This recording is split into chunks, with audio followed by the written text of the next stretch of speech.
السلام علیکم ورحمۃ اللہ وبرکاتہ۔ محترم حاضرین کرام،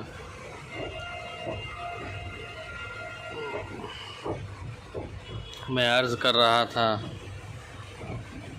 رمضان کس طرح سے گزارے، رمضان کے مہینے سے کس طرح فائدہ اٹھائے۔ اسی مضمون کو آگے بڑھاتے ہوئے آپ حضرات کے سامنے یہ عرض کرنا چاہتا ہوں کہ اس رمضان المبارک کے مہینے میں قرآن کریم کی تلاوت کثرت سے ساتھ ہونا چاہیے۔ بہرحال روزہ تو رکھنا ہی ہے اور تراویح تو پڑھنی ہی ہے، اس کے علاوہ بھی جتنا وقت ہو سکے عبادات میں صرف کریں۔ مثال کے طور پر تلاوت کلام اللہ کا خاص اہتمام کریں، کیونکہ اس رمضان کے مہینے کو قرآن پاک سے خاص مناسبت ہے، اس لیے اس میں زیادہ سے زیادہ قرآن پاک کی تلاوت کریں۔ ہمارے بزرگوں کا، سلف صالحین کا یہ معمول رہا، کتابوں کے اندر لکھا ہوا ہے کہ حضرت امام ابو حنیفہ رحمۃ اللہ علیہ رمضان المبارک کے مہینے میں روزانہ یہ قرآن کریم دن میں ختم کیا کرتے تھے اور ایک قرآن کریم رات میں ختم کیا کرتے تھے اور ایک قرآن تراویح میں ختم کیا کرتے تھے۔ اس طرح پورے رمضان میں 61 قرآن ختم کرتے تھے۔ اسی طرح حضرت علامہ شامی رحمۃ اللہ علیہ رمضان کے دن اور رات میں ایک قرآن کریم ختم کیا کرتے تھے۔ اتنا ہی نہیں ہے بلکہ بڑے بڑے بزرگوں کا معمولات میں تلاوت کلام اللہ داخل رہی ہے، اس لیے مجھے اور آپ کو اور سارے امت مسلمہ کو رمضان المبارک کے مہینے میں عام دنوں کی مقدار کے مقابلے میں تلاوت کی مقدار کو بڑھانا چاہیے، زیادہ کرنا چاہیے۔ ایک بات مجھے ذہن میں آ رہی ہے کہ اللہ تعالیٰ کا جو ارشاد شہر رمضان الذی انزل فیہ القرآن، رمضان کا وہ مہینہ جس میں قرآن کو نازل کیا گیا، اصل ہم لوگ یہ سمجھنا چاہیے کہ رمضان کا جو لفظ ہے وہ رمضن سے نکلا ہے، اس کے معنی شدت کے، تیزی کے ہیں۔ جیسا کہ عربی میں کہتے ہیں رمض یومنا، اے اشتد حرہ، کہ آج تو بہت گرمی ہے۔ اسی طرح جب کوئی پرندہ بہت زیادہ پیاسا ہو اور اس پیاس کی وجہ سے لمبے لمبے سانس لے رہا ہو تو اسے عربی میں رمض طائر کہتے ہیں، یعنی پرندے کو بہت پیاس لگی ہوئی ہے۔ امام مسلم رحمۃ اللہ علیہ روایت کرتے ہیں کہ صحابہ کرام رضی اللہ تعالی عنہ فرماتے ہیں شکونا رسول اللہ صلی اللہ علیہ وسلم الصلاۃ فی رمضان، ہم نبی پاک صلی اللہ علیہ وسلم سے شکایت کی کہ نماز کے وقت میں بہت بڑی گرمی ہے۔ عزیزان گرامی، یہ وہ مہینہ ہے کہ گناہوں کی تپش کو ٹھنڈا کرنے کے لیے آتا ہے۔ گویا رمضان کا لفظ اپنا معنی خود بتا رہا ہے کہ لوگوں نے اپنی جانوں پر ظلم کیے، ان گناہوں کی شدت سے آگ جل رہی تھی، اور رمضان کا مہینہ اس آگ کی شدت کو ختم کرنے کے لیے بھیجا گیا ہے۔ اس لیے اس کا فائدہ اٹھاتے ہوئے ہم اس رمضان کے مہینے میں نوافل کی بھی کثرت کرنا چاہیے، کیونکہ دوسرے ایام میں جن نوافل کو پڑھنے کی توفیق نہیں ہوتی ان کو رمضان المبارک کے مہینے میں پڑھنے کی بھرپور کوشش کرنا چاہیے، جیسا کہ تہجد نماز پڑھنے کی عام دنوں میں الا ماشاء اللہ اکثر کو توفیق نہیں ہوتی، لیکن رمضان المبارک کے مہینے میں رمضان کے آخری حصے میں سحری کے کھانے کے لیے تو اٹھتے ہی رہتے ہیں، لیکن تھوڑی دیر پہلے اٹھ جائیں اور اسی وقت تہجد کی نماز پڑھ لیں۔ اس کے علاوہ اشراق کی نوافل ہیں، چاشت کی نوافل ہیں، اوابین کی نوافل ہیں۔ عام ایام میں اگر نہیں پڑھی جاتی ہیں تو کم از کم رمضان المبارک کے مہینے میں تو اس کا خاص اہتمام کر لینا چاہیے، اور اس رمضان میں جتنا ہو سکے صدقات، خیرات، عطیے، تحفے دیتے رہنا چاہیے، کیونکہ رمضان میں زکوٰۃ کے علاوہ نفلی صدقات بھی زیادہ سے زیادہ دینے کی ہم عادت ڈالنا چاہیے۔ حدیث میں آتا ہے کہ سرکار دو عالم صلی اللہ علیہ وسلم کی سخاوت کا دریا ویسے تو سارے سال ہی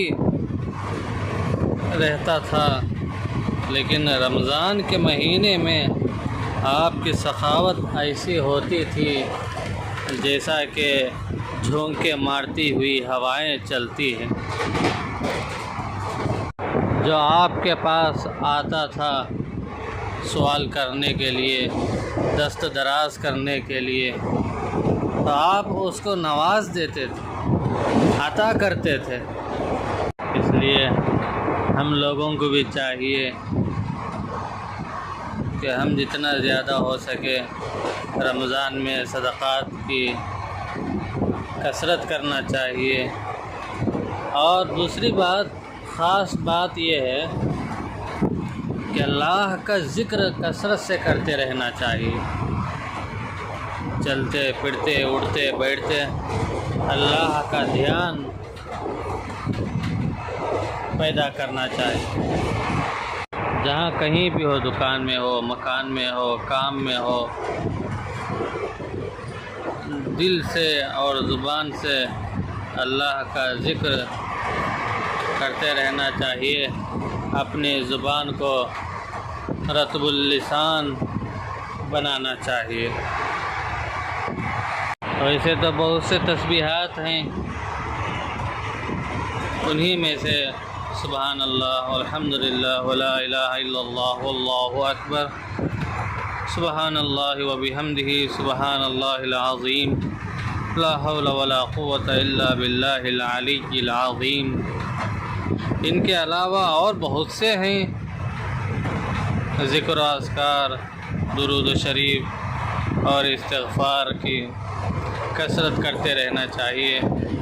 اور ان کے علاوہ بھی جو وظائف بھی ہمارے زبان پر آ جائے، بس چلتے پھرتے اس کو بھی پڑھتے رہنا چاہیے۔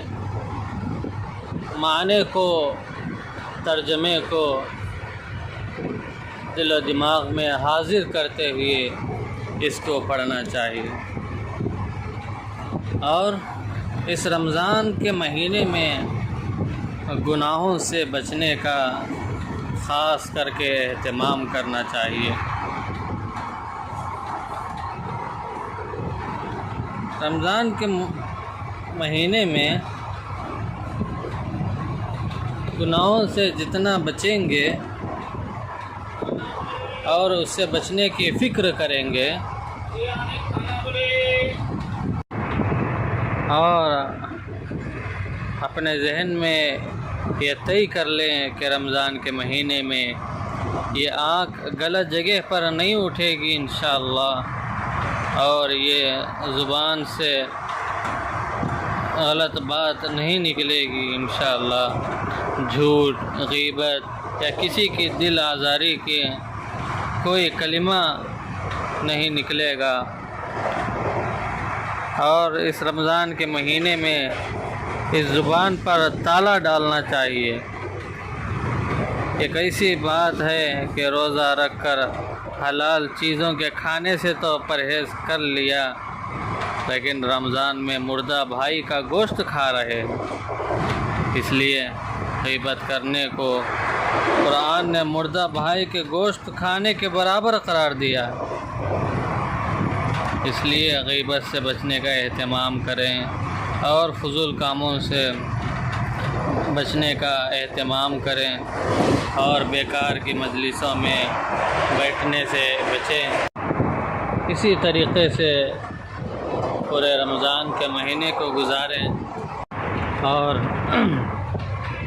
رمضان کے مہینے میں جتنا زیادہ ہو سکے زیادہ سے زیادہ دعاؤں کا اہتمام کریں، کثرت کے ساتھ دعاؤں کا اہتمام کریں، اپنے لیے، اپنے گھر والوں کے لیے، اہل و عیال کے لیے، والدین کے لیے، ساری امت مسلمہ کے لیے۔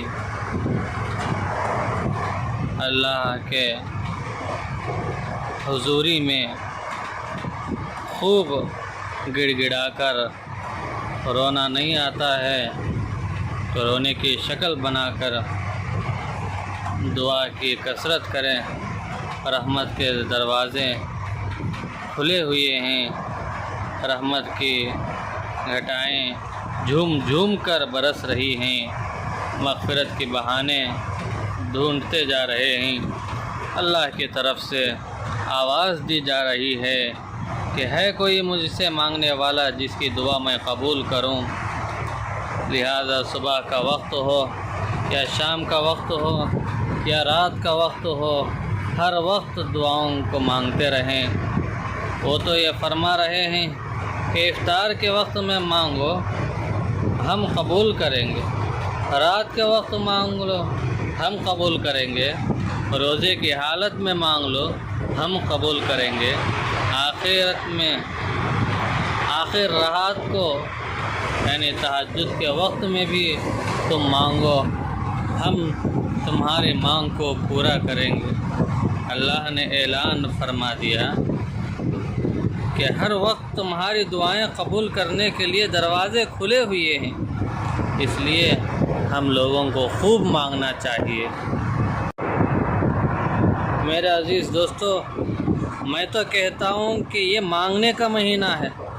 رمضان میں عصر کی نماز کے بعد مغرب تک مسجد ہی میں بیٹھ کر کچھ تلاوت کر لو، کچھ تسبیحات اور مناجات مقبول پڑھ لو، باقی سارا وقت افطار تک دعا میں گزارو اور خوب دعائیں کرو، اپنے لیے، اپنے اعزاء و احباب کے لیے، اپنے متعلقین کے لیے، اپنے ملک و ملت کے لیے، عالم اسلام کے لیے دعا مانگو۔ ہم یقین کے ساتھ مانگیں گے تو اللہ تعالیٰ ضرور قبول فرمائیں گے، اور اللہ کے دربار میں دعا کرتا ہوں کہ اللہ تعالیٰ ہم سب کو اپنی رحمت سے ان باتوں پر عمل کرنے کی توفیق عطا فرمائے، اور اس رمضان المبارک کی قدر کرنے کی توفیق عطا فرمائے، اور اس کے اوقات کو صحیح طور پر خرچ کرنے کی توفیق عطا فرمائے۔ انشاءاللہ وقتاً فوقتاً اور بھی انشاءاللہ آپ حضرات کی خدمت میں گزارشات پیش کرنے کی بندہ مکمل کوشش کرے گا۔ جو ضروریات ہیں ان ضروری باتوں کو انشاءاللہ آپ تک پہنچانے کی مکمل طور پر کوشش کرے گا۔ آمین وآخر دعوانا الحمدللہ رب العالمین۔ السلام علیکم ورحمۃ اللہ وبرکاتہ۔